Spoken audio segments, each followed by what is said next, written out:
तो चलिए दोस्तों देखते हैं डी फार्मा कोर्स क्या है, डी फार्मा कोर्स कैसे करें, डी फार्मा कोर्स करने के लिए हमारे पास क्या क्या क्वालिफिकेशन होनी चाहिए, डी फार्मा में एडमिशन कैसे लें, डी फार्मा की फीस कितनी होती है, इस कोर्स को करने के बाद नौकरी और सैलरी कितनी मिलती है। इन सभी डी फार्मा कोर्स से जुड़ी सवालों का जवाब जानने के लिए वीडियो को एंड तक देखते रहिए। बट आगे बढ़ने से पहले बोलना चाहेंगे अगर चैनल पर नए हैं तो प्लीज़ चैनल को सब्सक्राइब कर लीजिए। तो दोस्तों सबसे पहले हम जानेंगे डी फार्मा यानी डिप्लोमा इन फार्मेसी क्या है। दोस्तों फार्मेसी फील्ड एक हेल्थ सेक्टर का ही पार्ट है जो दवाइयों से रिलेट करता है, जिसका मुख्य काम होता है मेडिसिन बनाना, मेडिसिन के अंदर रिसर्च करना और मेडिसिन के ऊपर रिसर्च करके उनको और भी ज़्यादा बेहतर बनाना, जिससे लोगों को ज़्यादा से ज़्यादा फायदा पहुंच सके। और उसी की वजह से मेडिकल फील्ड में डी फार्मा की एक अहम भूमिका है। बात करें ड्यूरेशन की, यानी डिप्लोमा इन फार्मेसी कोर्स कितने साल का होता है, तो दोस्तों D pharma in pharmacy course एक 2 साल का डिप्लोमा कोर्स होता है। बात करें क्वालिफिकेशन की, तो डी फार्मा कोर्स करने के लिए आपको इंटरमीडिएट पास आउट होना चाहिए पीसीएम या पीसीबी सब्जेक्ट के साथ, यानी फिजिक्स केमिस्ट्री मैथ या फिजिक्स केमिस्ट्री बायोलॉजी सब्जेक्ट के साथ, तभी आप इस कोर्स के लिए अप्लाई कर सकते हैं। बात करें हम फीस की, तो डी फार्मा कोर्स की फीस कम रहती है compare to B pharma course, जिसमें गवर्नमेंट कॉलेज में फीस लगभग 10,000 से 20,000 तक रहती है और वहीं प्राइवेट कॉलेज में फीस इसकी 50,000 से 1 लाख तक लग सकती है।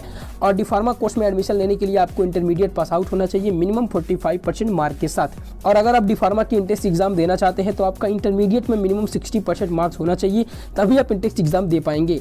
अब हम बात करते हैं डी फार्मा के एडमिशन प्रोसेस के बारे में। अगर आप इंटरमीडिएट के बाद डी फार्मा कोर्स में एडमिशन लेना चाहते हैं तो इसके लिए आप 3 तरीकों से एडमिशन ले सकते हैं। सबसे पहले नंबर पे है डायरेक्ट एडमिशन। आप चाहे तो किसी भी कॉलेज में डायरेक्ट एडमिशन ले सकते हैं डी फार्मा कोर्स के लिए।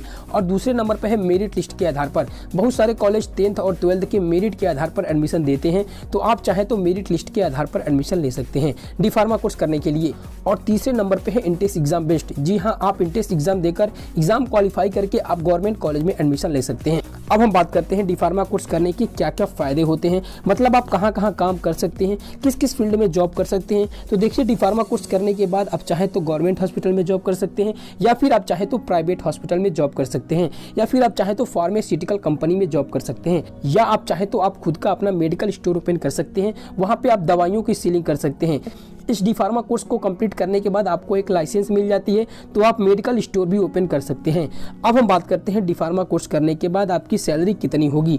तो देखिए, आप डी फार्मा कोर्स कंप्लीट करने के बाद प्राइवेट या गवर्नमेंट सेक्टर में काम कर सकते हैं। सैलरी आपकी डिपेंड करता है आपके परफॉर्मेंस और एक्सपीरियंस पे। आपकी परफॉर्मेंस और एक्सपीरियंस जितनी बेहतर होगी, आपकी सैलरी भी उतनी बेहतर मिलेगी।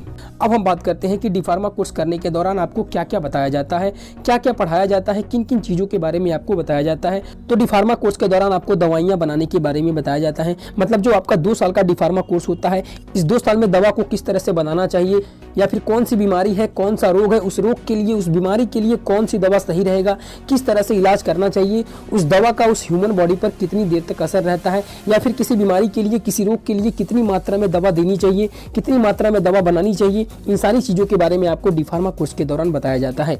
तो दोस्तों उम्मीद करते हैं कि ये डी फार्मा कोर्स के बारे में जानकारी आपको अच्छी लगी हो। और दोस्तों मैं आपको बताना चाहता हूँ कि ऐसे ही कोर्स के बारे में नॉलेजफुल वीडियोस देखने के लिए हमारे चैनल को सब्सक्राइब करें। Thanks for watching video. मिलते हैं एक न्यू वीडियो के साथ, तब तक के लिए धन्यवाद।